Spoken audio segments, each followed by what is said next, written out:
Reserve. The root of all our evil, it begins with the Federal Reserve. Hey, yeah, well, let's go back in time when everybody was so proud of a man. I'm Tommy Salmons. This is Year Zero. Today, Michael Boldin joins me. Michael Boldin, if you don't know, is the founder of the 10th Amendment Center.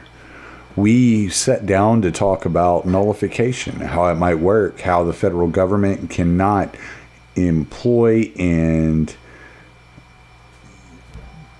dictate and carry out its own dictates on the local level without local enforcement, and how local elections could affect whether or not local enforcement engages in enforcement of federal dictates.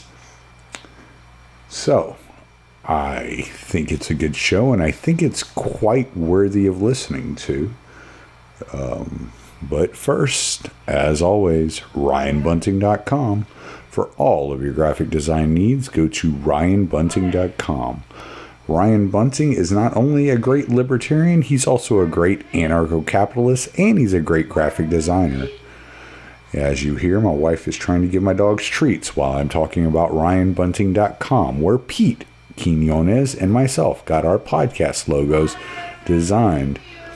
Apparently, she has a treat for Butters, but that does not take away from the greatness of RyanBunting.com and everything he does at that website. Go to RyanBunting.com for all of your graphic design needs and check out his book, Project Manicore. It fucking sucks. Thank you, Tom Burton, for the music. Butters, have a treat. Okay, guys, I'm excited about this one. I'm here with Mr. Michael Boldin. This has been a long time in the making. I've been wanting to have Michael on. So how you doing, man? Good, man. I feel like we had to book this like 16 months in advance. So thanks to your patience in making this happen. It felt like that, but that's all right. I know. It's okay. I had asked on Facebook probably at the end of last year. See? Something about nullification, and Pete got in touch with me. He's like, dude, you got to talk to Michael Boldin about this. And I'm like, I know he's a fucking pro on this, but I don't know if I'm ready to have that conversation with him. We're having that conversation. So we're having that conversation. Here we are now. It might just be boring. Who knows? Who knows? We might be. We both might be too educated at this point. No, actually, if we were really educated, we would just be spouting the status line. So I actually pride myself in not being educated, at least by the system. Right. So, and like when we were first talking about this, I wasn't even going to go this direction. But because of all the news that's been swirling around and an blog post you wrote the other day, let's talk about the OSHA mandates, man. Let's get into what is Florida actually doing? What are they capable of doing? And what does this mean going forward for the future of OSHA? And will states be able to opt out of OSHA? Holy crap, that's a huge question. Okay, so let's backtrack a little bit. So we've got this mandate. There's, the courts are kind of holding it back a little bit. I wouldn't rely on federal courts to limit federal power. Once in a while, you can get lucky. Once in a while. But if that's your strategy, is going to a part of the entity that's violating your rights and begging it to stop violating your rights, you're going to be very, very sorry in the long run. And I think we can actually take it that way, because that's generally the approach that people have taken for well over a century. When the central government was supposed to be they used to call it the general government in the founding time. You'd see like letters from Thomas Jefferson talking about the general government. And the reason they called it that is because it was dealing with very broad general issues, general terms. So people have generally, when they don't like things about that government, what they do is they generally go to the federal courts in the hopes that federal courts will limit federal power, or they try to vote bums out in the hopes that new bums are going to come in and say, oh, all that power you guys left me, no thanks. And this shit is not working, and it should be obvious all around. This is a totally failed strategy. We live under the largest government in the history of the planet, by far, the largest military empire in the history of the planet, by far. They talk about, you hear conservatives talking about like, oh, we got to stop the communist Chinese.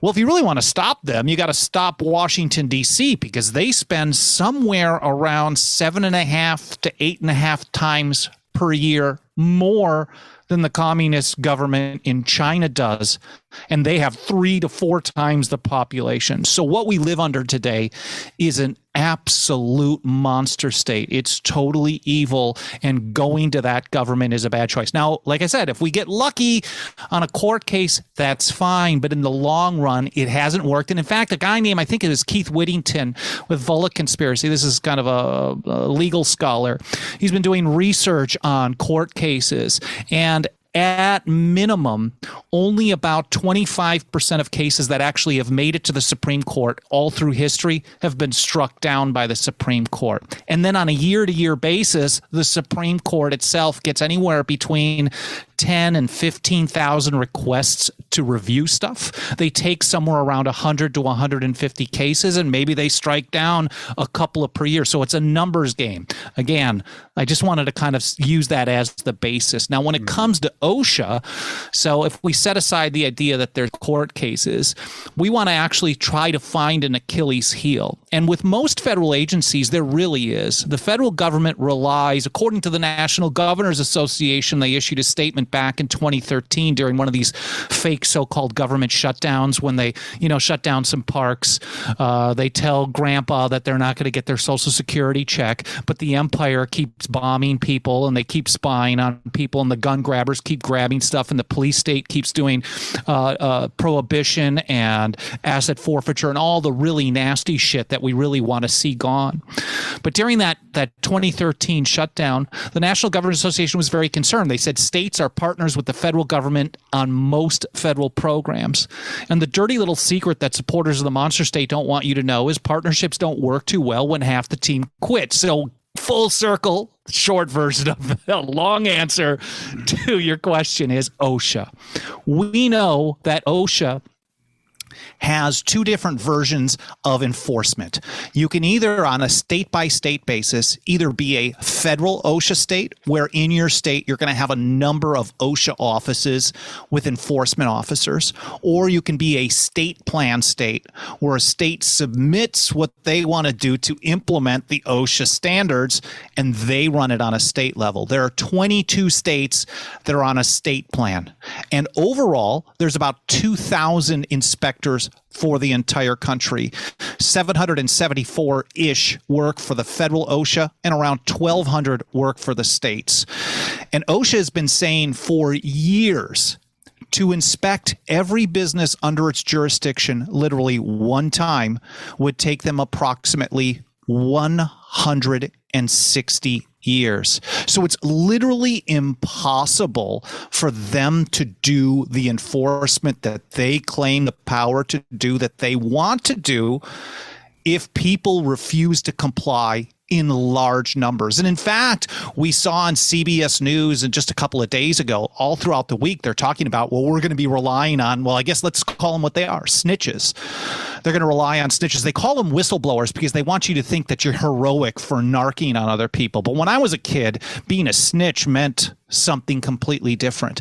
This is very Stalin-esque, to turn an entire society into a society that's always trying to narc on each other to the largest government in the history of the planet. That's the last people. Even if you disagree with someone, don't call the fucking cops. Don't call the government. This is an evil thing to do. Try to work things out directly in the market. But that's, I guess, another podcast episode, right? So OSHA does not have the manpower or the resources. So in Florida, just a few days ago, it was announced they're doing a special legislative session to have a Keep Florida Free approach, dealing with OSHA mandates. And part of that package of legislation that they're going to be considering, there's a bunch of other stuff that on a state level that I haven't really looked at very closely, but part of it is two bills, companion bills in the Senate and the House, which is how you have to do it in Florida, that would actually start the process of withdrawing the state from, it's a federal OSHA state, withdrawing and setting up its own state plan to administer OSHA. This is a very small step towards a small step towards a small step. How could that play out in practice? I don't actually know, because we haven't seen it happen where a state has gone, like California is a state plan state. There's a number of others. So again, 22 of them so far. We've not seen a state take this approach while they've also had a conflict in vision with OSHA at the same time.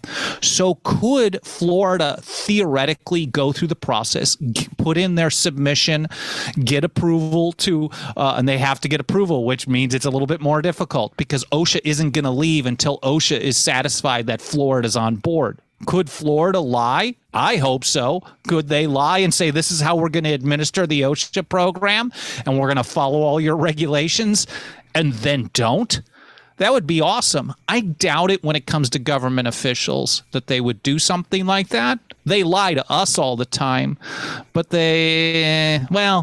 that would be the way you'd want to approach it in Florida if you were going to do it. Because once you get approved for a state plan, OSHA does continue to oversee this, and they want to make sure that the state stays in compliance. But logistically, it's very difficult for them because OSHA does this through an annual report. So let's say Florida gets approved. It's not a fast process, and Florida starts taking over occupational safety on a government level in Florida. Well, let's say they're not following these regulations. There's going to be an annual report, and then OSHA's going to say, well, you're within everything, like 99 out of 100 other things, but on this new mandate that we want you to do, you're not following that properly. So we're going to give you a red flag, and then there's going to be a slow process. This is a possible way of slowing things down.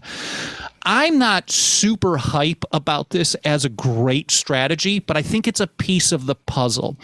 A better piece of the puzzle actually is coming out of New Hampshire. In New Hampshire, there's been a bill filed. It's in the pre-filing state. It's an LSR,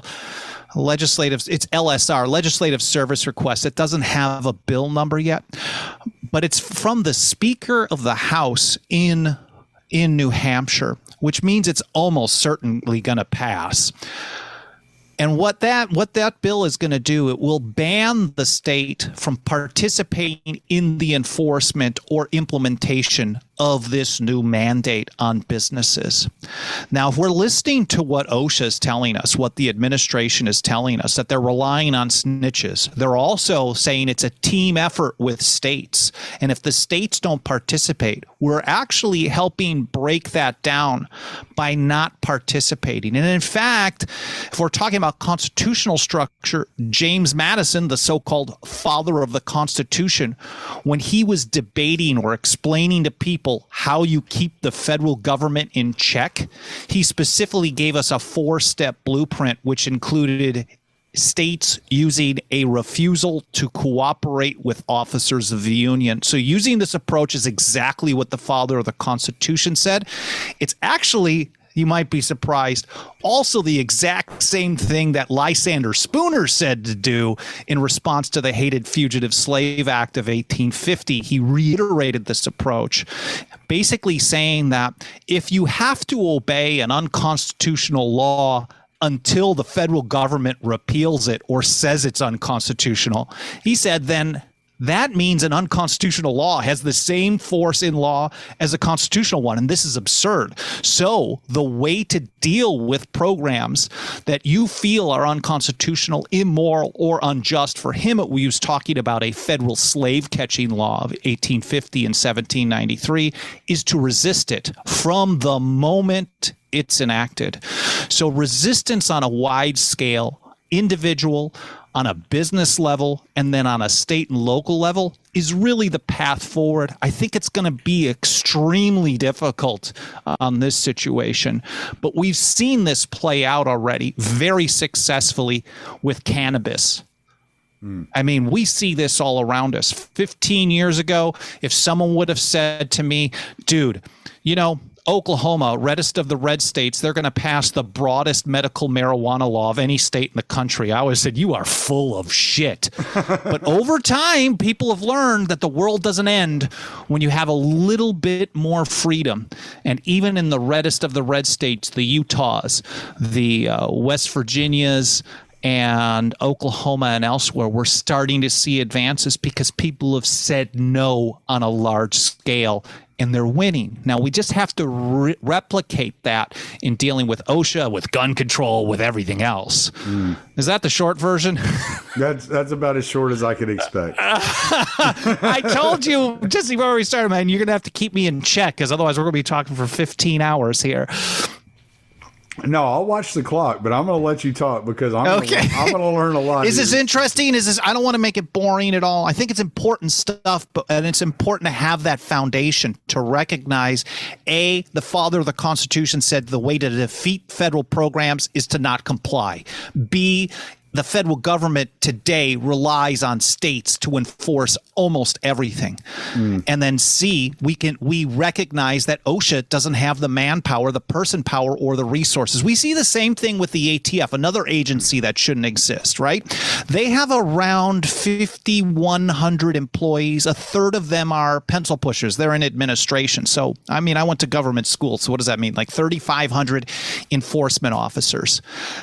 Every year in and year out, they have a case capability of about 8,000 to 10,000 closed cases per year. That's investigation, prosecution, shutting the door closed, locking people up for owning guns that they're supposedly not allowed to own. Yeah. 8,000 to 10,000 cases. So with that in mind, if there were, let's say, 12 or 13 million undocumented short-barreled shotguns out there, all in violation of the National Firearms Act of 1934, there's zero chance the federal government would have the person power or the resources or the wherewithal, even with state and local support, which they get heavily on this stuff, to do anything about it. So it really gets down to mass noncompliance, just like James Madison advised. I don't know. I think it was your quote where you were talking about the DEA and their inability to go in and shut down these marijuana facilities. Well, they're terrible with it. I mean, well, first of all, they don't have the manpower. No. And they don't have the finances either. They can't fund it. So years ago, we used to always hear about how, you can legalize this shit on a state level, but they're going to come in and crack down. And they certainly tried. The Obama administration was worse than the Bush administration, was terrible, which was worse than the Clinton administration. The propaganda has always been Obama was soft on cannabis.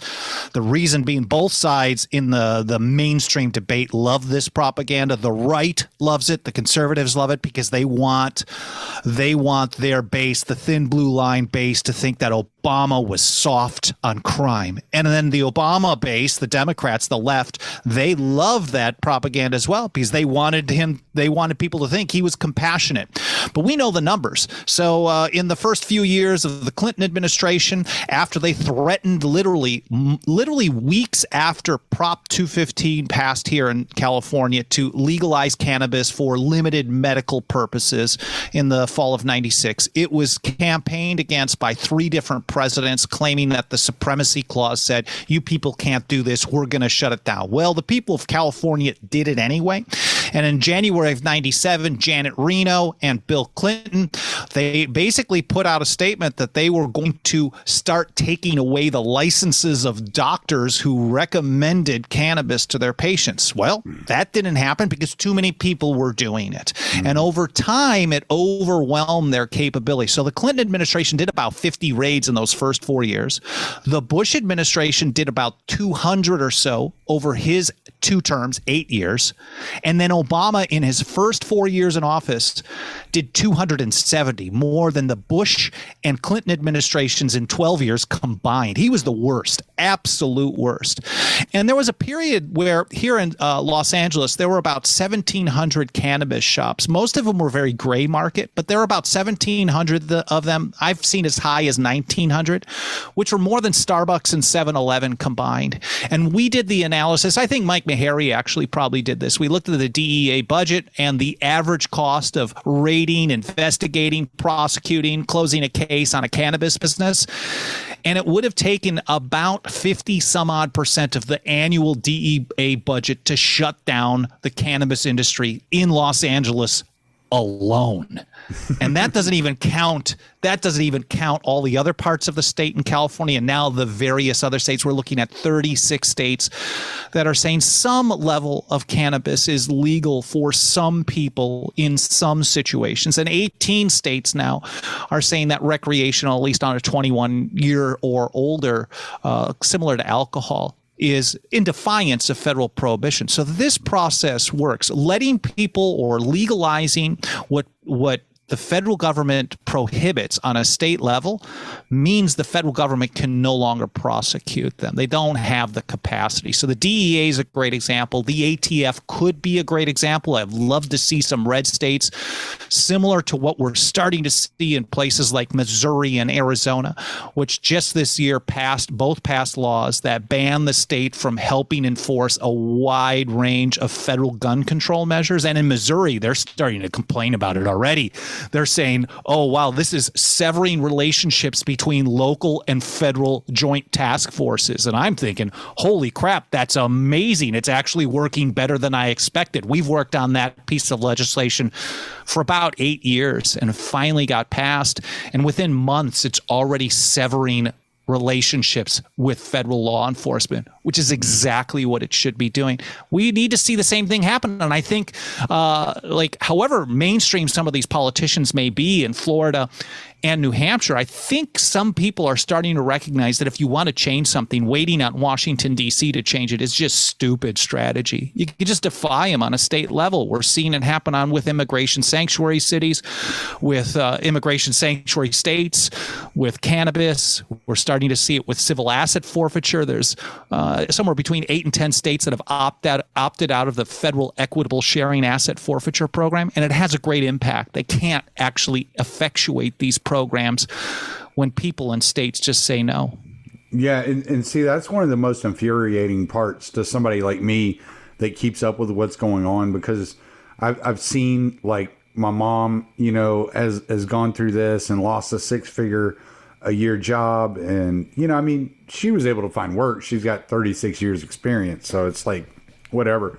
But and there are people I know that are looking at losing jobs that they've held for decades. And the problem is the corporations or the companies that they're working for are just going along to get along. And that's how it goes. Yeah. It's almost like they don't even understand that if they stood up against these people, there's nothing they could do about it. Number one, they don't have the manpower to enforce these laws and these regulations and dictates, but they don't have the money. They don't have the money to go after everybody.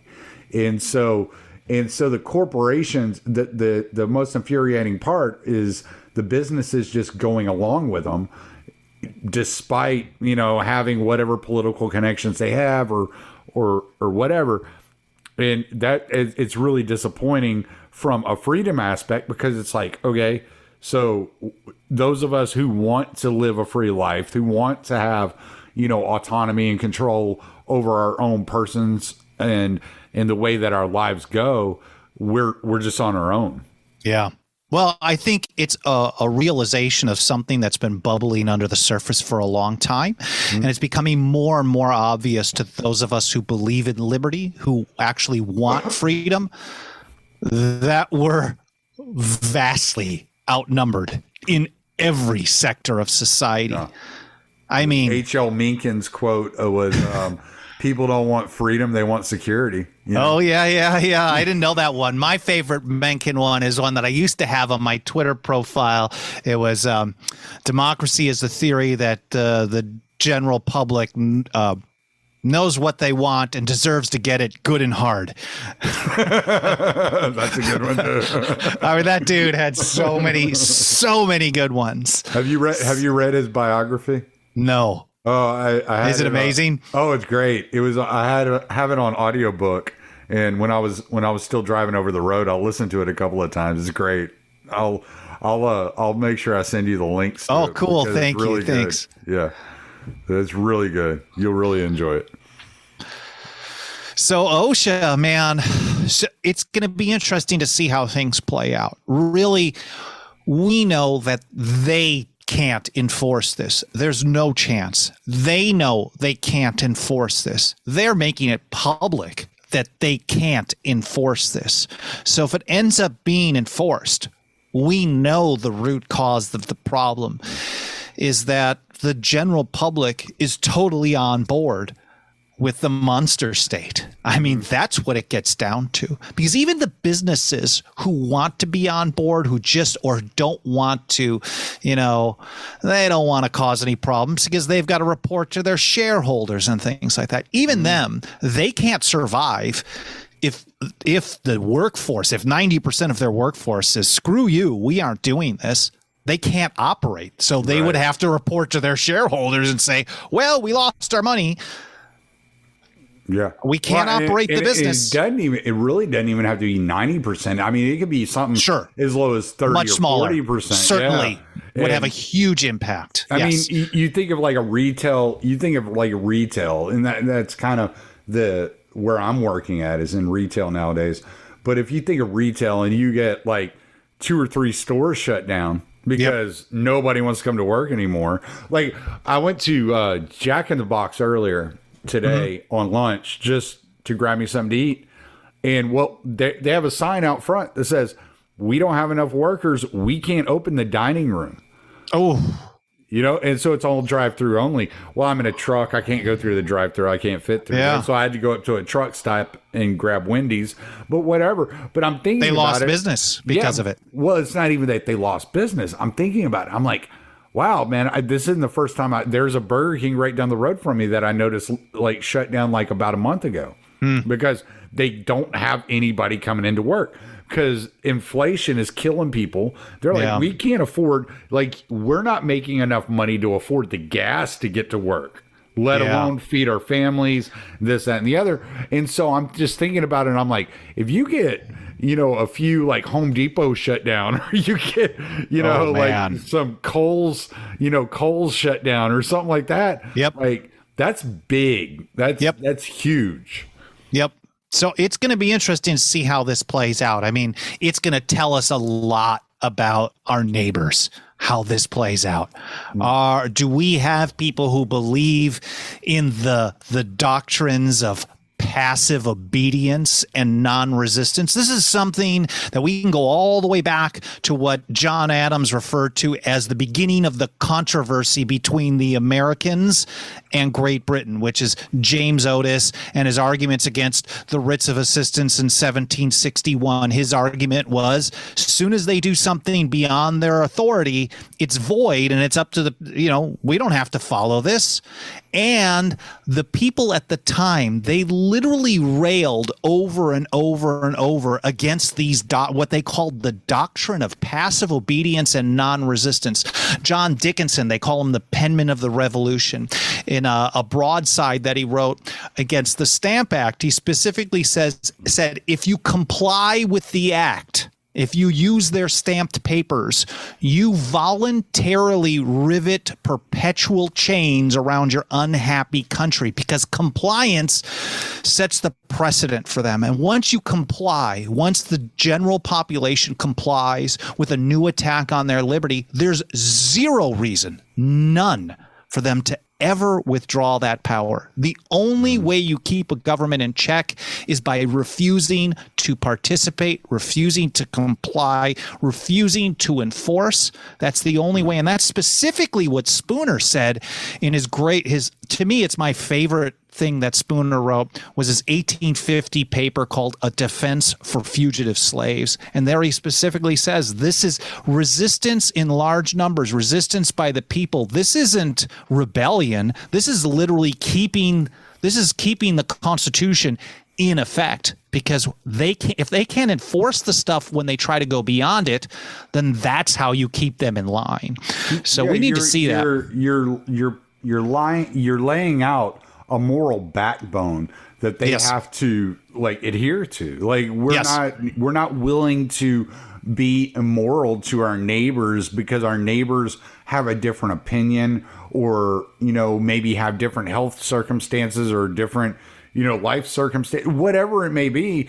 Like, we're not going to victimize our neighbors because they are different, And think about it. The idea of a one-size-fits-all solution is impossible in a massive country, 300 some odd million people. I've been in the trucking industry for 20 years. Everything is one size fits all there. Well, I think in industry that can be a different story. I mean, oh no, what I'm saying is it was a disaster. Oh, it was bad. Because it was regulatory issues. Yeah. Okay. Like imagine like if I were to say that you only have the capability of driving 10 hours a day without getting tired. What if you drive 14? Yeah, but what if you're like, whenever I first started driving, I was like in my 20s. Dude, I could go 16, 17 hours. I could go 5. Yeah. I would sleep like 3 hours a night, and I would get back up and I'd be ready to go. Like I was able to go, but they're like putting me as a 23, 24-year-old trucker, like brand new out on the road, like blowing and going, trying to make that money to take care of my kids. I'm on the same regulation as the 60-year-old driver who's been driving for 30 years. Again, one size fits all. And that's like that's like, you can make the same arguments on minimum wage. You're basically telling someone they can't earn, they can't work more, they can't, like, it's the same type of arguments. It's funny too, because you can go and you can be in a program where you don't get paid at all and get college credits for it, but you can be an intern. You can't work for $5 an hour. Like, nope. Who are you to tell me? Right. Right. Yeah. So one size fits all, especially when you're talking about issues that are really, really important for the day-to-day lives of people, their health, their well-being.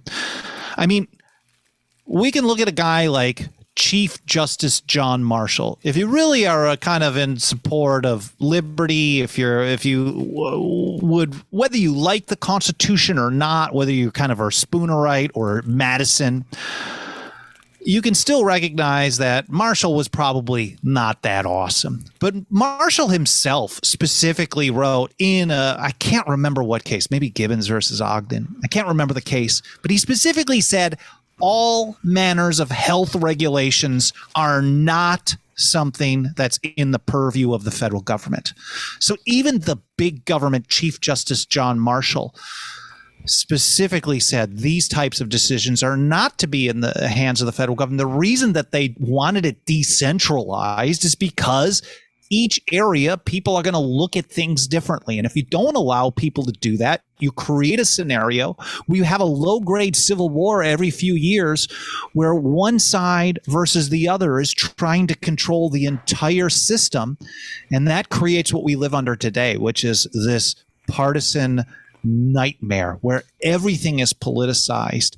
And we were warned that this was going to happen. So, I mean, George Washington in his farewell address specifically said, the alternating domination of one faction over the other with the spirit of revenge is a frightful despotism. And that you get that when you have centralization of power. The more that you consolidate and centralize power, the more that you're going to have these types of factions that we live under today. Yeah. When it comes to states, you were saying there are some states that are outside of like the purview of OSHA, but they've agreed to kind of go along with OSHA's standards.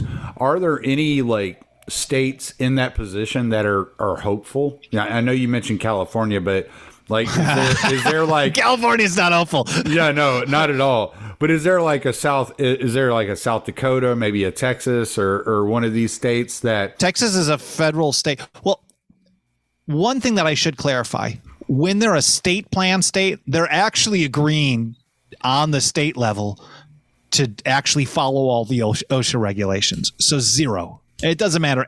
All the states have agreed to do this.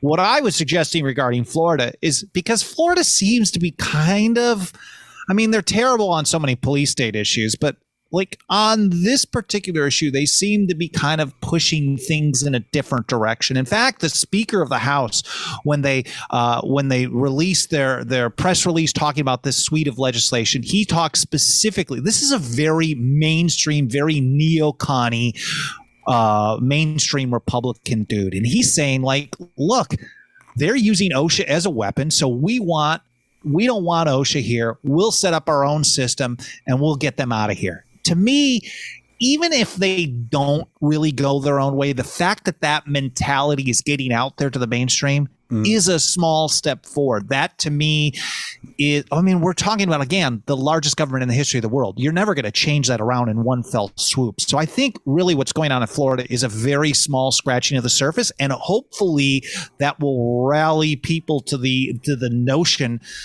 that maybe you can do something different than what the federal government wants. I don't think we're anywhere close to that. I think the New Hampshire approach is actually much better, basically, and we'll see if the legislation passes. I think it's very likely because it's being carried by the speaker there in New Hampshire. But the idea that we're not going to help enforce this. And we know even some people that have done some work with us over the years actually started, like about a month ago, started calling around to occupational health and safety experts at like universities around Florida. And they were told that the way the system works is because they know that OSHA doesn't have the enforcement capabilities, even though I think they have 6 offices around the state of Florida. What people do, they don't necessarily call the OSHA office if they have a complaint. They probably call their local law enforcement agency. And then the local law enforcement agency shares the information with OSHA. So you really have to sever that relationship as much as possible on as many issues as possible. I know we're talking about cannabis and guns and asset forfeiture, but also OSHA, all of this stuff. The more that they do that, the better. So much of the focus of my podcast is to point out abuses of power and how bad things have gotten and the direction in which we're heading as a society. And it can be a real black pill. I've partnered up with Richard Grove to offer my listeners an opportunity to sign up to his Autonomy Course. The Autonomy Course is designed for people looking for solutions, people that want to shape their own future, people that are not willing to be at the behest of large corporations or the United States government or the banking system. The Autonomy Course is designed for those of you who wish to have complete control of the reins of your life, who are looking to be successful, that to thrive and not just survive, to provide for your family by utilizing your existing skills and learning how to market and sell those skills in order to be your own boss, or learn new skills in order to leverage that into a new career opportunity. So if there's a job out there you've been trying to get or you've been wishing you could get, but you just don't have the skills for it, the Autonomy Course is the place for you to start, to learn how to land that position, to learn how to market yourself better, to gain confidence, and to be surrounded by a community of like-minded people that will encourage you and help you along the way. So use my affiliate links and go check out the Autonomy Course. It could be right for you. I guess my issue with the New Hampshire approach, and maybe it's my cynical nature, is I'm as cynical as can be, so let's bring it. I heard Missouri saying the same thing about silencers a few years ago, just before a guy got arrested for selling silencers within the borders of Missouri. You know, Kansas. Oh yeah, it was Kansas. Okay, sorry. But Kansas actually didn't do that. So a lot of people actually have this exact same misconception. Sorry to jump in. No, go ahead. So Kansas passed something called a Second Amendment Protection Act. This was back in 2013. They said if a gun is made in the state of Kansas and sold in the state of Kansas and never crosses state lines, then it's outside the purview of the federal government under the Commerce Clause. Yep. That's it.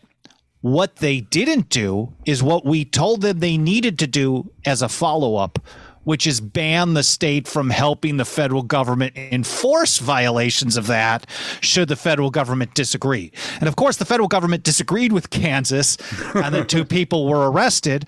One of the guys who was arrested, I think he was the guy actually making the sound suppressors, he specifically said, hey, I knew this was a risk, but someone's got to take one for the team.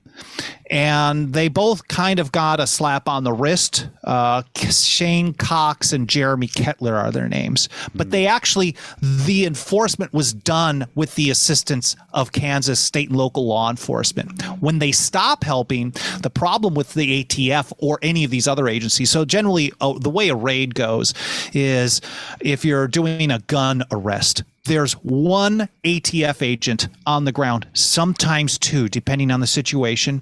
And you've probably seen pictures of like rows of cops in like a V kind of formation. Mm-hmm. Generally, those are all local law enforcement. They're wearing all the battalion gear, and the ATF guy's 20 feet back. So all the enforcement, the raid, the warrant, all that's done by local law enforcement. When they're not there, the ATF simply just doesn't have the manpower. And that's why the legislation that just passed this year in Missouri is causing such a big problem so far, because literally law enforcement around Missouri has been withdrawing from what they're called joint task forces. There's around 500 of them that have been, and thousands of law enforcement agents are participating in this. Partnerships between state and federal agencies where the local law enforcement actually acts as a federal agent. They do an end run around state law, but if they no longer participate in that, then they can't do the enforcement. But in Kansas, they didn't actually ban that. And I actually acknowledge that when you ban government from doing something, they'll always try to do it anyways. But it still makes it much more difficult because it becomes much more public when they actively violate a prohibition on their participation. Does that help maybe explain that situation a little bit? Yeah, it does. I was going to ask about the Texas law that just passed with the selling of silencers within the state of Texas. Yes. Did they put a prohibition on the use of local law enforcement? So we call it the Texas Suppressor Freedom Act. It just passed this year. It was signed into law. It went into effect maybe this last month. I think it was actually in September, yeah. Okay, so it's actually an interesting 1-2 punch. And what they did was they said, one, they're decriminalizing sound suppressors. I know a lot of people call them silencers, but I think that's a term of propaganda, really. They're sounds, they suppress the sound of firing. They decriminalize sound suppressors under state law. It was House Bill 972, I believe. And then at the same time, in the same piece of legislation, they said, we're not going to help the federal government enforce any federal act, law, rule, or regulation on sound suppressors that don't have an equivalent prohibition in state law. So it's basically saying we're not going to help enforce. Now, the question is, will people actually do anything? Because it really gets down to human action. And again, we can get to the Spooner approach, the James Madison approach, a refusal to cooperate with officers of the Union, large levels of resistance and disobedience. One of the first associate justices of the Supreme Court, a guy named James Iredell, specifically said the people need to resist when the federal government goes beyond their power. So this approach of resistance and noncompliance is essential, because now that the state of Texas has said Texas will no longer help the federal government enforce restrictions on sound suppressors, well, if everyone complies with the federal prohibition anyways, it doesn't change anything. So really, it's a kind of a multi-pronged approach. You want to ban your state and local government from helping the central government from violating your rights, but then at the same time, people still need to be willing to exercise their rights without first getting permission from government. That's how we see it play out on cannabis. I mean, even before Prop 215 was passed here in 1996, I can tell you people were buying, selling, growing, consuming weed for decades and decades and decades, right? And in fact, a guy named Dennis Perone, there's a really great short documentary that was done by one of the old school cannabis companies here in California up in Oakland. A guy named Dennis Perone, the documentary is called The Man Who Legalized Cannabis. He's not really the only guy, but he was very influential in the Bay Area. He was literally running the big top cannabis supermarket in the 70s, before it was legal on a state or a local level, before it was decriminalized. He was doing it. They would raid him, shut him down, and then he would get out and he would open again. They would raid him, shut him down. Then he would it would keep going through this process. Then it got so much attention that he ended up lobbying, I think it was the city council or something, to ban the use of local resources. They can't prosecute people locally. So it was kind of kicking it over either to the state or the federal level. And then it made it more difficult to bust him. And they kept doing this until there was so much support that in the 80s, he actually opened it wasn't kind of as underground as big top cannabis supermarket. Sounds fancy and fun, but it was still kind of underground. It was very gray market. And then eventually they decided, you know what, we need to get a court case on the books. We're going to win this. So let's out in the open up a cannabis cafe. And they had like a 3 or a 4 level, really nice cafe in the late 80s, sometime around that point. And then they invited local news crews in so they could document that they were violating all kinds of laws about buying and selling, consuming cannabis, in the hopes that they were going to get busted. But there was so much community support that they didn't get shut down. So when you get enough people that say no to a government prohibition, and then the local community or the local government people have so much pressure to not participate in enforcement of that, it becomes very difficult to do anything about what the people in larger numbers. Again, it gets down. It's in a way that was what was happening before 1996 was agorism here in California. All the cannabis businesses that were happening was really a voluntarist approach. They weren't waiting for a government permission card to be able to run a cannabis business. And the more that we see that happen on other issues, I think the more freedom that we're going to have across the spectrum.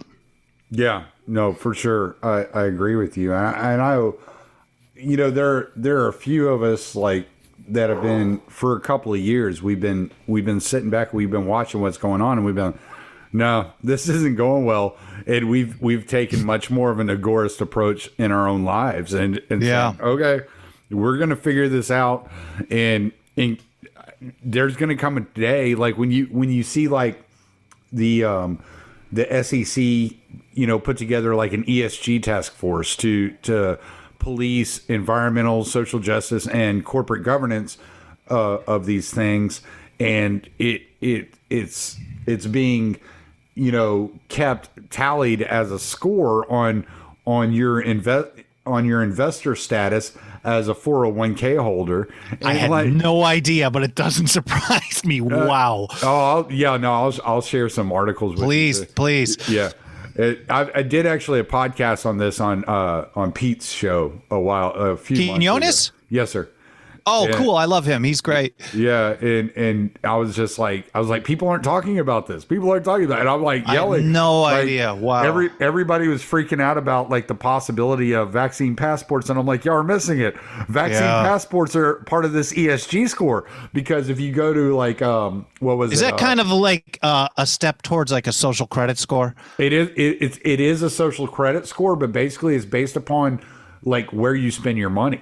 right? Oh man, so, yeah. Yeah. So like if you're spending your money on, let's say you're spending your money on guns, that counts against you. If you're spending your money on oil products, that counts against you. You know, these types of things. And then suddenly you can't get a loan from a bank because the bank has a record of what your score is. Yeah. You know? Wow. And like Merrill Hedge has a graph up that shows you, oh, we're going to take into consideration your health and safety. Well, are you vaccinated or not? We're going to, you know, like stuff like that. And all this is like intermingled on there. I've been screaming from the rooftops for months about this. I'm like, I've kind of gone hoarse and like kind of shut up about it because I'm like, nobody's listening. And I'm just like, okay, maybe I'm just like this crazy dude screaming into the wilderness. I don't know. But you know what? In 100 years, someone's going to be like, well, that dude warned us. So I'm really cynical as well. You said you're a cynic, right? Oh, I totally am. Super cynical. I'm a dude that's been running this 10th Amendment Center since 2006. I spend a shit ton of time doing activism, educating people, like working on actually getting things done, concrete in practice to nullify stuff. But I told two very unusual simultaneous beliefs. One, I'm very cynical, but on the other hand, I'm very much hopeful in humanity. I just think I'm very cynical in the short to medium term. I'm hopeful because I recognize that markets are stronger than government and that liberty in the long run will win. But I just think it's going to be way after we're gone from this planet. I don't think there's any chance. I think it's going to get far worse. We're starting to see it happen. We don't even connect all the dots on how this plays out. I mean, if you think about many people on the right who are, you know, better today on things like these vaccine mandates and passports and stuff like that than on some other issues. And they suck on other issues, right? But they're not connecting the dots because if you think about like a vax passport, one of the most common ones that they're trying to implement around the country is run by a company called Open Table. Have you heard of this? No, I haven't. Open Table is it's a large like restaurant reservation company.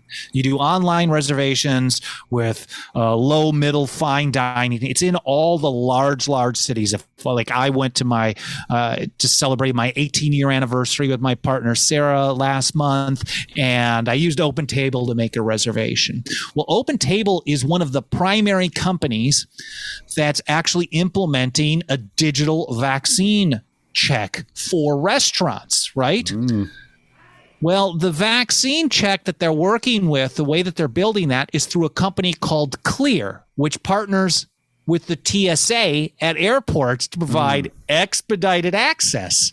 Well, the TSA only existed because the right wingers gave it to us after 9/11 saying we got to stop the terrorists. Right. So I don't think anyone at the time would have said, well, there was only one person who warned me back in the day. My great friend, Robert Scott Bell. He's a homeopath. He focuses primarily on health freedom issues, but he specifically has been saying for as many years as I can remember, they're going to use this real ID card eventually, and they're going to load your digital vaccine status on there, and then they're not going to allow you to travel and go places unless you could swipe that you've been vaccinated. This is a dude, he's like this. I'm like, you're nuts, man. I'm as tinfoil hat as the next guy, but that's not happening in my lifetime. So, but if you think about it, Patriot Act, 9/11 gives us Patriot Act, gives us Department of Homeland Security. It gives us the no-fly list, gives us the TSA, the no-fly list, gives us Clear, gives us Open Table Vax. I mean, if you connect the dots, every expansion of power that they've ever done leads to another one. So how many other ways are they expanding power that we haven't seen how it connects yet? Yeah. So I actually expect things to get much worse. Isn't it something like Florida is like one of the only states in the United States that doesn't have the real ID? I know Texas just implemented it over the last couple of years. A lot of states actually don't, and in fact, they haven't. Every year since 2008, they tell us if you don't get a real ID compliant driver's license, I don't have one in California. If you don't have one, you won't be able to get on a plane. That started in 2008. And every single year, as the end of the year comes, we get warnings from DHS, another agency that shouldn't exist. And they say, well, by January 1st of next year, you got to do it. But so many states have been non-compliant on this for so long that they just haven't. They were very close to doing it last year. And then one of the silver linings of all this pandemic shit was, well, they had to push back implementation of that as well. The other silver lining is that all the masking is really screwed with their facial recognition surveillance. Even the police in New York City, for example, have been complaining about how masking does not allow them to track and trace people as well as they'd like. So, yeah, on the one hand, I see the negative of all the mandates and the control, but I have, again, cynical and then hopeful in the long run, trying to find that little silver lining. Can we use this as a positive anyway? Maybe. But yeah, I think it's going to get far worse. And I mean, I live in LA. So, I mean, we just had our vaccine mandate kick in November 4th on the county level and then November 8th. But what I've been doing every day, I mean, I live in the middle of the city, so my lifestyle is literally on foot. I walk, I go pick up a coffee, I go get something to eat. Like, that's my day-to-day lifestyle. And so I've just been living my life as I always have been and just checking to see, okay, who's fucking with me? Who wants to stop me from doing business? And I'll tell you, so far, today was the first day I've had anyone even ask me, like, I went to get an espresso. I got a shot of coffee at a local coffee shop. They didn't even ask me. There was no sign about a vaccine mandate. They didn't ask me for a vaccine card. They just said, is this for here or to go? And I said, it's to go. I'm going for a walk. But then I hung out, took my mask off, drank inside. No one bothered me. And in fact, I've seen almost no enforcement so far. The city says they're going to start cracking down on November 29th, literally the Monday after Thanksgiving, those evil pigs. They're going to start cracking down on retail businesses right when they, like, after shutting them down for a year and then they can barely open up. Now we're going to make it more difficult for you when you're finally able to open. That's so evil. That's what government does. But it'll be interesting to see how it plays out. So far, I'm seeing almost no I've seen none on a local level as far as like businesses trying to stop me. The only thing people do when I walk into their store, their restaurant, their cafe, whatever, has been, how can I help you? Which is how things should be. No one's, I mean, I've seen a couple of places with signs saying you have to have a vaccine and show your ID to enter. But I'm like, it's not really a place I go. I should try, though, just to see how it plays out. So I guess someone's got to kind of do some counter surveillance here. Yeah. Yeah, it's crazy. I mean, in you know, I guess maybe like I'm just a bit black-pilled on the subject because I'm watching what's happening. Like when my mom's company like implemented mandatory vaccinations, this was long before there was even an announcement. That, you know, this was in August. She was losing her job. You know, you think they were kind of collaborating behind the scenes to get things rolling, or was just think there was some CDC pressure, or I don't know. She worked for a company that is based out of Connecticut, so I think some of it is just the region. Yeah, you know, and being up in the Northeast. Even it is worse there. Well, yeah, and the thing is she's always worked remotely. She's worked from the house forever. And they still tried to mandate her? They still did. She lost her job over it. Yeah, it's terrible. And this week, she started a job making $40 an hour. You know, a temp job making $40 an hour. You know, it's not bad for a temp job. And then, good for her. And next week she has like 4 interviews set up. It's like I said, she has like 30. The market works, man. She has 36 years experience in workman's comp. So it's like, wow, okay, like. Someone needs that. Yeah, exactly. It's like someone definitely needs that. And then I've noticed that they were like, oh, well, yeah, OSHA was like, yeah, all these mandates are in place for every industry except for truck driving, you know, because because truckers were like, yeah, well, we're not doing it. Well, the supply chain's already broken up. Like, what are they going to do if all the truckers leave? Wow. You know, that's interesting. And back to courts, which I generally hate, but I was reading the order from, it was like late last night, Friday night, the 12th. And the judge basically wrote, you know, like, hey, in order to implement this, and generally OSHA can do some emergency things. The idea is if there's like a poisonous or noxious substance, then OSHA can have an emergency thing without going through the regular process. And it has to actually take into consideration everyone who is being exposed. And the judge is basically saying, like, wait a second. You're telling us that you're doing an emergency authorization, an emergency temporary requirement, but somehow a firm with 99 or 98 employees is under no danger. So you're telling us something different in this regulation than what you're telling the public. So it's going to be on hold. I was surprised to actually see that kind of honest commentary coming from a federal judge.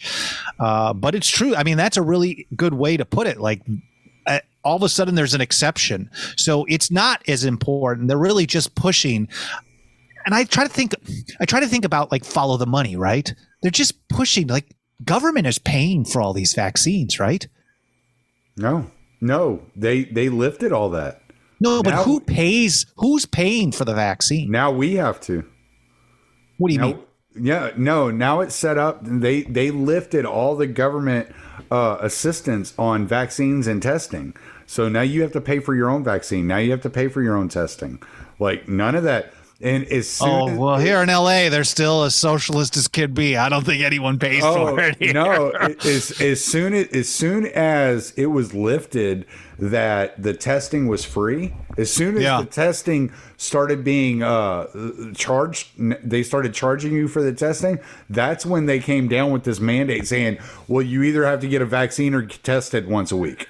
Yeah, so my brain immediately goes to the tinfoil land, which is is just a big ripoff. It's just like the ACA. It's a big cronyous deal. Yes. And it's fascinating that so many people on the left who have for so many years, and I'm surrounded by them here, right? For so many years, talk to me about how big pharma is evil, right? Big pharma is horrible. They're a massive lobby industry. We don't trust these people. All of a sudden, they're heroes. Like, how can J&J and these other massive, horrible, evil companies that the left is always called horrible, evil companies, all of a sudden be amazing?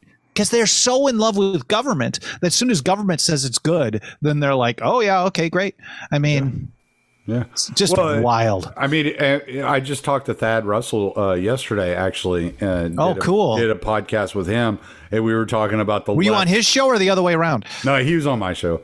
Oh, nice. I haven't graduated to the Thad Russell. I did one episode with that. It was really, and man, I bonded with him so well. He is such a great interviewer. He's such a sweetheart of a guy too. Yeah, I love that guy. Same. I met him in October. Went up to Lockhart and for Renegade University weekend up there. Oh yeah, that just happened, right? At the beginning of October. Yeah. Oh, okay, cool. Yeah, so it was a bunch of us went up there and hung out at Buck's house and made a mess. Nice. Yeah. So, but that was a lot of fun. And Thad's a sweetheart. And I was talking to him, and I've also talked to Michael Rechtenwald about this, about the left's obsession with corporations nowadays. And they love them all of a sudden. Well, you know what it is? They see the consolidation of the public-private partnership, right? And so all the power is vested in one central location. So you only have to take over one thing. Yeah. Yeah. If it's decentralized, it's too many people to fight. Right. What Michael Rechtenwald pointed out to me, which I thought was a really interesting point, was that, hey, look, if you turn the corporations into the government and the people are mad at the corporations and the government, you radicalize a lot more of the middle class. So therefore you have a lot more revolutionaries on your side to choose from. Oh, that's super interesting. Yeah. I'm trying to wrap my brain around that as an ex-Trotskyite. But that Yeah. Wow. That's wild. Yeah, It's possible. I mean, we're getting into some you're- conspiratorial type stuff, but in a weird way, it's the the mental approach of centralization. Well, the it's more centralization, the more control. It's rules for radicals. Yes. Is really what Okay. it is. Yeah. What you're trying to do is you're trying to figure out, okay, we've never been able to get like the proletariat to like turn against the bourgeoisie. Yeah. How do we get the proletariat to truly turn against the bourgeoisie? Well, we make the bourgeoisie an enemy of the proletariat. Oh, man. So Saul Alinsky would be proud, wouldn't he? if you push the bourgeoisie into a corner where they have no choice but to, worship 72 genders and push all these regulations down upon the proletariat, then you can radicalize the proletariat and you can bring more foot soldiers into the revolution. And when government runs a schooling, it's a whole different story, right? Yeah, well, that's a whole nother subject. It is, but I mean, it's got to be one of the root causes, because if you think about it, I mean, I'm still recovering from that. I mean, I started out in Catholic school when I was a young kid, and so I learned that the solution to all problems went through Catholicism, right? And then I went to government school in a socialist city with a socialist mayor. I mean, literally, Mayor Henry Meyer in Milwaukee. I'm pretty sure as a kid, you voted for a D or an S. I'm pretty sure Mayor Meyer was an S for many, many years. And if not, it was just commonly understood.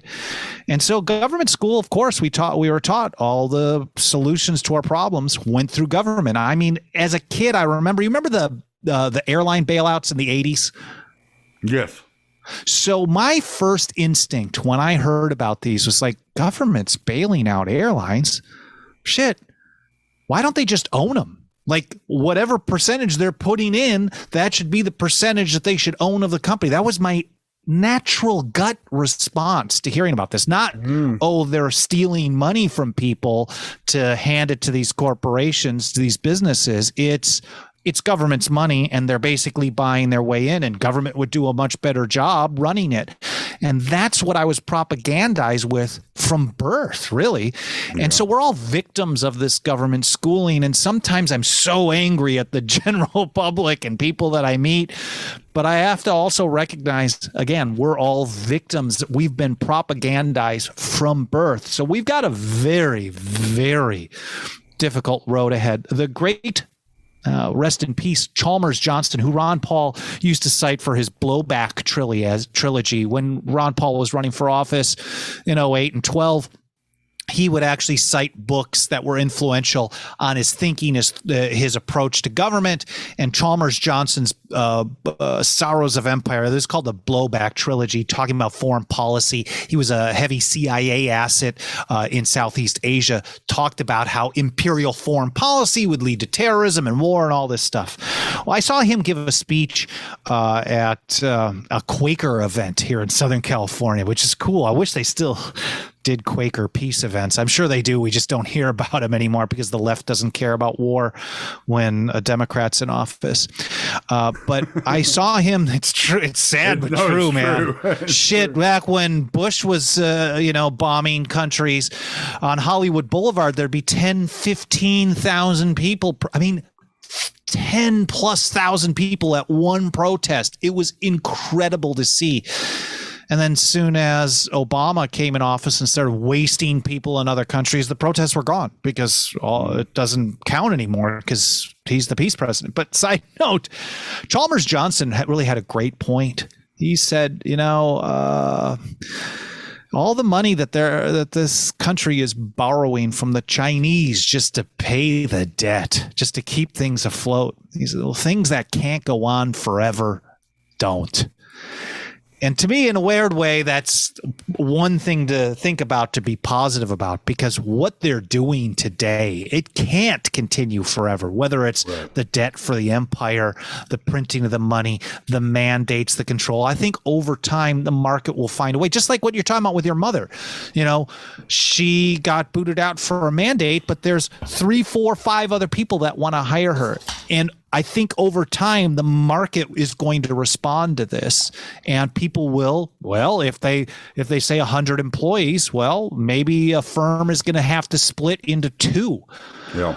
I know so many, like, my partner, Sarah, she's worked in at large marketing and ad agencies for many, many years. If you ever watched the show Mad Men, there was she worked at an agency that they highlighted in Mad Men as being one of the lead ad agencies from back in the 60s. And they're still around today. They're a global company. But what they do is every time, they keep breaking apart. Like, oh, now we're, they're all in the same building. But on paper, there's like 10 different businesses. So it's not one consolidated empire. But if you think about it, why couldn't a company with 120 employees say, well, we've got one part of the company that does this and another part of the company that does this, and now we only have 80 employees and 40 employees. And I think there's going to be, well, I would hope there's going to be a market response like that. It's obviously difficult to have to say, okay, in order for you to operate better, you're going to have to go through all this legal bullshit. But is that better than losing potentially 30% of your staff? I mean, in some states, vaccination rates are like 50%. I mean, here in LA, it's like 70, so. Yeah. I don't know what it is here in Texas. I know where I live, it's probably zero. I would think in some places it really is. In some places, San Francisco, it's incredibly high. In Vermont, it's incredibly high. I almost think, we hear all this talk about race and stuff like that. I think the real white privilege is trusting government. Like it's the bougie fancy people, not the hardworking blue collar people that are saying, what the fuck is this? I mean, I go around my neighborhood and the restaurant that's owned and run by African Americans, people of color, I've never seen a mask or anyone ask for it. Inside, outside, ever. The Hispanic people that run barber shops in the neighborhood, the retail stores, they're not bothering anybody for any of this stuff. It's the fancy people, the fancy voters that are screwing us all over, I think. Yeah, and it's really funny when you hear people talk about it. They'll ask you, well, why would the government be okay with killing those of us that are compliant with their whims? And I'm like, I don't know. Look at MK Ultra. Look at the Tuskegee experiment. Look at Vietnam. Yeah, look at the hundreds of thousands of people they're starving out in Yemen, or the people they slaughtered in Iraq and all around the world. They've been killing people by the millions for a long time. How can I tell you how these psychopaths think? I don't know. I don't know. It's crazy. And I always thought that was one of the arguments I made, because I'm surrounded by basically Bernie Sanders type of leftists, here in Southern California. And they would talk to me about the Affordable Care Act. I'm like, holy shit, man, really? And I know some people on the left are really, really actually for real anti-war, like old school Pete Seeger peaceniks. And when I would talk to someone like that, I'm like, holy crap, man, I've been marching with you at anti-war protests off and on for like 5 years. These people are murdering monsters. Why would you want the health of your grandmother in the hands of these people who've slaughtered people by the millions in other countries? This is absurd. There's a serious cognitive dissonance going on here. Now, that doesn't mean everyone on the left is really anti-war. I think a lot of people are anti-war out of convenience, and I'm certain that a lot of people on the right are anti-mandate out of political convenience too. Yeah. But of course, we want to push them to do the right thing, even if they're just partisan hacks. But the ones who actually are sincere about some of these beliefs, how they're so willing to have that disconnect, I can't grasp that. If you think that the empire is bad for killing people overseas, why would you trust them with the most important decisions regarding your family? It just makes to me, it's complete and utter insanity. Yeah. One of the things Thad was talking about yesterday was how much of the left was supportive of the New Deal, even though they knew it was a cronyist deal. It was it's wild, right? And he goes, I don't. Did you're a former Trotskyist, so did you watch that Netflix series Trotsky? I sure did. That was great. Awesome. It was excellent. It was awesome. Excellent. I had some sick joy watching this. It made me go back and read some of his writing because I was like, wow, this is so amazing. But I can't believe there's no one else I've ever been able to find who's like, oh yeah, man, I'll like watch the miniseries on Trotsky. Oh, it was great. It was really well done. Show. There was this one scene though. I don't know if you remember it. I always like refer to it. There's one scene where somebody walks in and hands him hands Trotsky a paper, and it's like the government's trying to make a deal with the Bolsheviks, right? And he looks at it and he goes, so they want to give us, I don't even remember what the program was. It was some program. So they want to give us this program. Okay, we'll take the program, but don't ever forget, we'll take everything they're willing to give us, but the ends is always the revolution. Ooh. Like we're never. He was still in Russia at that point, right? Yes. He was in Russia at that point. But so he was saying, like, yeah, we'll take all this bullshit they'll give us. We're gonna take it because it's all to their demise. They're just playing right into our hands. Yeah, but permanent revolution. Right, but the ends is always revolution. Yep. And I was like, wow, man. And so, like, whenever I look at what's going on with the left, like the real leftists, not like, the Bernie Sanders type, but the real leftists. I'm like, okay, these guys are just willing to take this. But they're not going to be satisfied. This is why you always see this whole slippery slope, where it goes from gay marriage to transgenderism to pedophilia is okay. Like it's just this like slope. It's never enough. It's always got to be more because because average person like me or you have a goal and we set our mind on that goal and we fight for that goal. Well, their goal is revolution. It's always revolution. That is what their goal. They're taking these minute steps. They're taking whatever gains they can get in order to get to that revolution. Such an important point because the left is actually very good at strategy and the right sucks my ass at strategy. I mean, I've been doing this with the left and the right, so on a state and local level for 15 years. When I see like libertarian infighting, it always makes me chuckle because I'm like, okay, yeah, you guys are arguing about who's horrible and who's great and all that. But day in and day out for well over a decade, I work with Republicans and Democrats who at best I can find one or two issues I agree with them on. And even with a libertarian who's fighting with another libertarian about how horrible they are, they probably agree that the Federal Reserve is evil, the war is evil, drug war's got to go, gun control is bad, like all these major issues. I'm like, man, you guys don't even know how good you have it when you're fighting amongst yourselves because I got to work with the real assholes and their D's and R's. But the point I'm making is the Democrats and the actual left, the progressives, are very good in understanding this approach, this Lao Tzu, or I think it is, the journey of 1,000 miles begins with a single step. And the right, whether it's libertarian right, ANCAP right, or just Republican right, whatever it may be, generally thinks of everything as a Hail Mary pass. It's all or nothing. Right. But Thomas Jefferson, I think, would be kind of appealing to a lot of people on that end of the spectrum.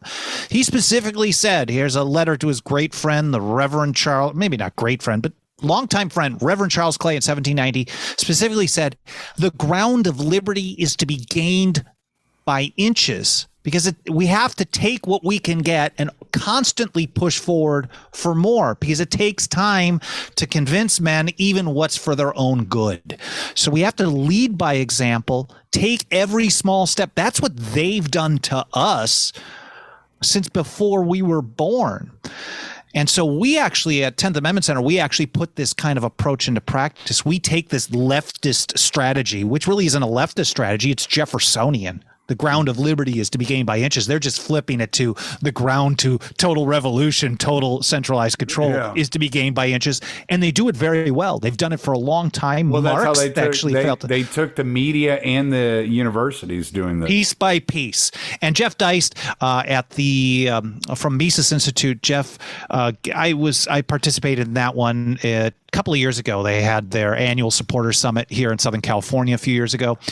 And he gave this speech to like a small group of people where he said, like, look, brick by brick, person by person, we have to get one person at a time. That's how we actually reach our long-term goal. And it actually is kind of a reiteration of a great Rothbard quote that I never know where it's from because he had so much that he wrote. But he basically said, and this I think was in his late 60s writing, he basically said that the main task for the libertarian in the present epoch is to set aside his needless and debilitating pessimism. And I think Rothbard saw what we see today, which is obviously, if you believe in liberty, you recognize that every government program is enforced at the barrel of a gun. It's somewhere down the line, right? Somewhere. So it's pretty easy to become pessimistic, to see everyone around you hating liberty. But Rothbard recognized that this was totally debilitating. So he said, set that aside. That's your main task. Set aside that pessimism. Set our sights on long-run victory and set about the road to its attainment. Inch by inch, step by step, or as Dice put it, brick by brick, setting a foundation for liberty in the future. It's the Jeffersonian approach. It's the Rothbard approach. It's Deist's approach at the Mises Institute. It's my approach, only because I know much smarter people than I said this is the way to do it. And then I've also seen the left has done this for ages. And if it works, because that's how you get shit done. I mean, Dennis Kucinich, who's no libertarian, he actually wasn't on board with the Affordable Care Act. A lot of people weren't even aware of this, but he was actually against it as a cronyist bailout.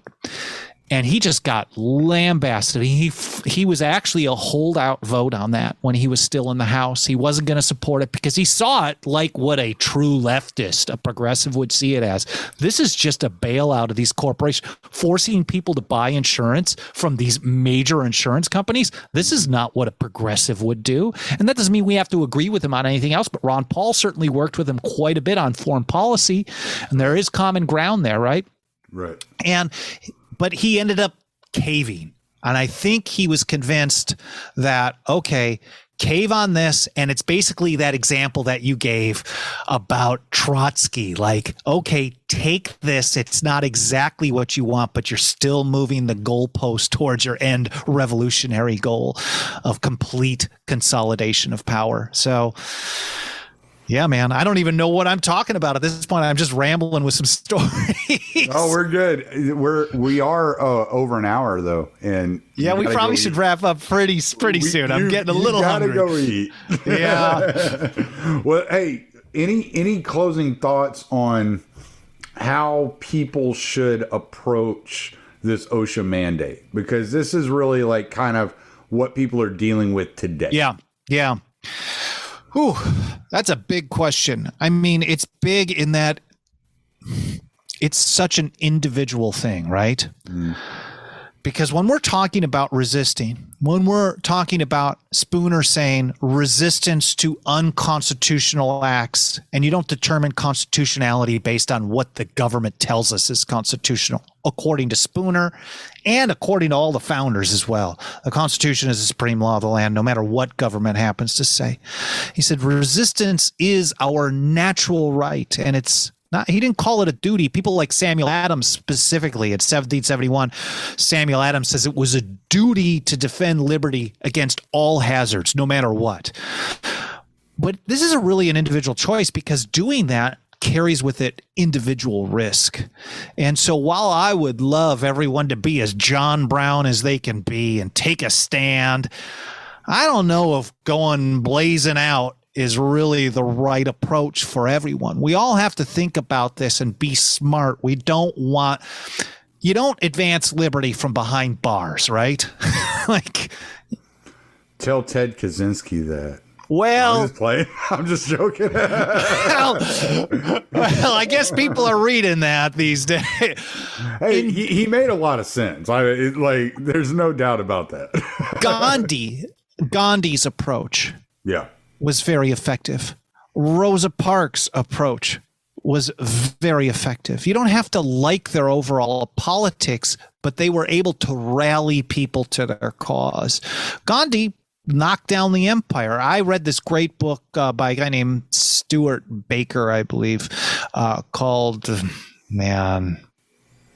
whatever. It was some behind the scenes about the buildup to World War II. And there were some documents where basically Hitler was telling the British, he's like, what? You're letting this guy do this?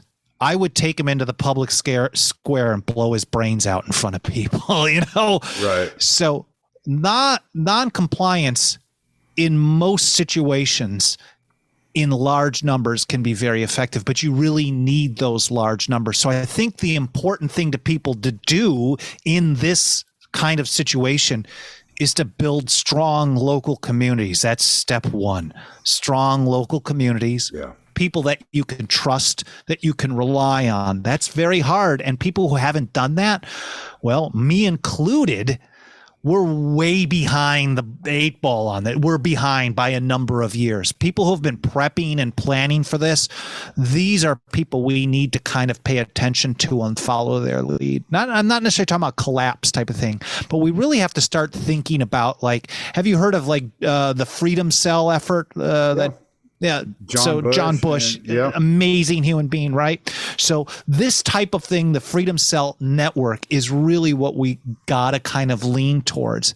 And then if you want to do political activism, I think pushing people on a state level to do what I think we're going to see a number of states do, which is stop participating in enforcement. It removes a layer of implementation that makes it less difficult for people to be non-compliant at that point. Because if OSHA just doesn't have the manpower, then if you take the state out of the way, then it becomes far lower risk levels for people to be like, well, fuck this. And we've seen that happen exactly on cannabis, state after state after state, because the DEA doesn't have the resources. So when the state says, well, we're seeing this as a legal product now in our state, then what is the DEA going to do about it? It's gotten to the point where the DEA basically takes a hands-off approach. Now, I know that's not an awesome kind of answer for people who want immediate results, but I really believe people who promise a silver bullet on this are snake oil salesmen. I don't think there is any easy, quick solution other than working with other people in your community, working with business leaders, encouraging people to take the right stand, and then pressing and getting states to back off on enforcement. And that combination, plus maybe the lawsuits, will slow things down as well. That gives us an opening. And again, my belief is that markets are more powerful than government in the long run. And all we need to do is crack open that door and let the market work. And over time, I think we'll win. But I don't think it's going to be easy or fast.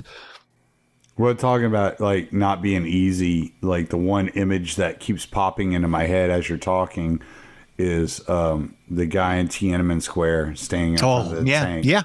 Right? Yeah. There's no epic photograph of a guy complying. Yep. That's an awesome line right there. Holy crap. I love that. Gave me chills. Thank you for saying that. So that's kind of what I'm thinking about right now. So you got me fired up, dude. I really appreciate you coming on. You want to plug anything? 10thamendmentcenter.com/report. It's a free 108-page download. You don't have to leave your name, none of that. We don't collect any data on anybody. But it's our annual State of the Nullification Movement report, which goes over the kind of the strategy that we are talking about, its historical basis, how it's been used, and then how it's being used today on things like surveillance, gun control, prohibition. And once we update for 2021, we'll see some things on healthcare and things like that as well. Awesome, man. Well, I appreciate you coming on. I'm grateful. This has been a really fun convo. I really appreciate you having me on the show. Oh yeah, we'll definitely do it again. Nice. Like I said, I've been wanting to ask for a while, and I was just like, okay, I got to get to the point where I'm ready to ask. You know, you were ready all along, man. I don't know. Yeah, I had to pump up my own bravery, man. It's my own inhibitions. Like it has nothing to do with you. How many? What episode number is this? Do you know? Oh man, I don't even. It's over 230 now. So are you kidding? That's amazing. Yeah, so we've been doing it for a while. I did another interview with somebody just this week, David Feit. It was his 100th interview, and 100 is awesome. Yeah. So, like, it really, that's kudos. Yeah. I mean, the more you put the message out there, I think one other thing that I want to mention, I think a lot of people in the pro-liberty world spend most of their time on education. And that's really only half of what we need to deal with. I'm going to go back to Samuel Adams again. One of my favorite quotes from him, 1771, he's writing as a guy, writing pseudonymously as Candidus in the Boston Gazette. This is the mouthpiece or the publication organ of the Sons of Liberty. Strong resistance back in the day, right? And he said, all might be free if they valued freedom and defended it as they ought. So really, if you want more liberty, we have a 1-2 punch that has to go into effect. One, we need all that education that a lot of people in the liberty world work on, educating people about what's better, liberty, of course. But the other part is, how do you get from point A to point B? And I think that's a lot of what we're talking about here. It's a multi-pronged approach. The praxis. It's like we can think Ancapistan in our head, but you don't get from point A to point B. Where we are today, largest government in the history of the planet by far, to point B, well, really point Z, a land of liberty, a place where there's at least a small place of freedom that can thrive and then show other people just by talking about it. When I gave a speech at PorkFest a number of years ago, I did the keynote at PorkFest, and it was basically, the title I think was How to Get from Zero to Rothbard. And I urged people, I basically said, like, look, I mean, we can send people as many copies of Man, Economy, and State as we want.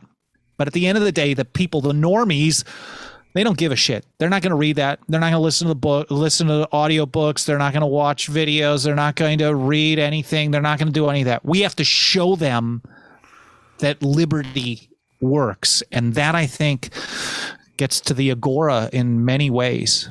Yeah. Lead by example. And that's what I say a lot of times. You can't help anybody else until you've helped yourself. Yep. And weed shows. Cannabis shows that in 1996, if you tried to legalize cannabis in any way, in any form, medical or non, in a place like Oklahoma, you would have been laughed out of the state. They probably would have tried to arrest you for it. Well, now, I mean, their medical law in Oklahoma is way broader than what we had here in California in 1997, because in 1997, it was only authorized for certain purposes that were determined by government. And what they passed in Oklahoma in 2018 was government has no say. This is a relationship between a doctor and a patient, as it should be, right? Right. I mean, really, it shouldn't even just be limited to medical, but if you're going to make it a medical only situation, government should just say, we're not going to have any involvement. Right. So, and the reason that happened was because people watched, and over the years, they learned that the world didn't come to an end because people bought and sold and consumed a plant. They learned that the terrorists didn't win because there was weed in California. And they also saw that some people were helped and some people got rich out of it. And eventually, leading by example means more and more states are getting on board. More and more individuals and more businesses are getting on board with a little bit more freedom, which means maybe we'll see even more freedom on that issue in the future. Yeah, for sure, man. Cool, man. I know I'm preaching to the choir on this shit, but I appreciate you giving me the opportunity to just blab on it. Good shit, though, man. This is why I never invited you on, because I listened to you like on Tom Woods or something, and I'd be like, I don't know what to add to this guy. Tom softballs me. He's my friend.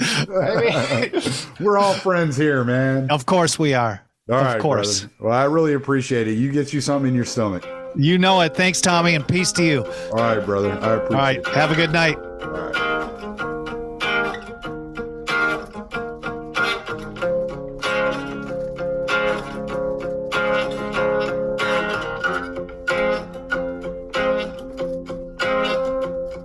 You wanna be a hero, instead you're just a slave. All your good intentions took you to your grave. Your pride is how they killed you, with the flag you wave just like a fool. They promised you a mountain, gifted you a stone. They demanded that you throw it into your neighbor's home, and then seize all that they worked for and give it to the throne just like a tool. Well, as we all just stand in line and glorify new ways of being cruel, it seems to me humanity is not something that they're teaching us in school. They dumbs down all around, propaganda, their pollution. They set a cage up on the stage, a facade for all solution. They build a wall, block them all from this mental institution. It's insane. Now they're writing their own rule books and they're crossing all their T's. They're fashioning their people to all wear beggars' knees. If you want a clean drink of water, well, you must say pretty please. It's all a game. As we all just stand in line and justify these crimes done in our names, it seems to me authority and tyranny are both one and the same. Well, it's time to change the channel. It's time to set things right. Make them all rot with fear in their beds at night. Devour all their worthless souls and sacrificial right, just like we should.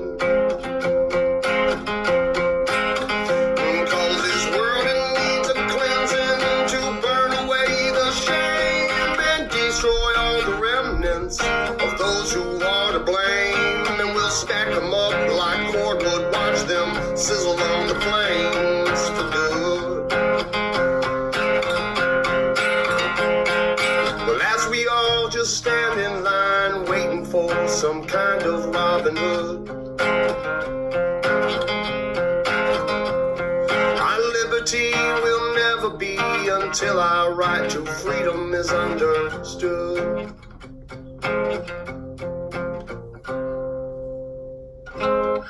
Thank you.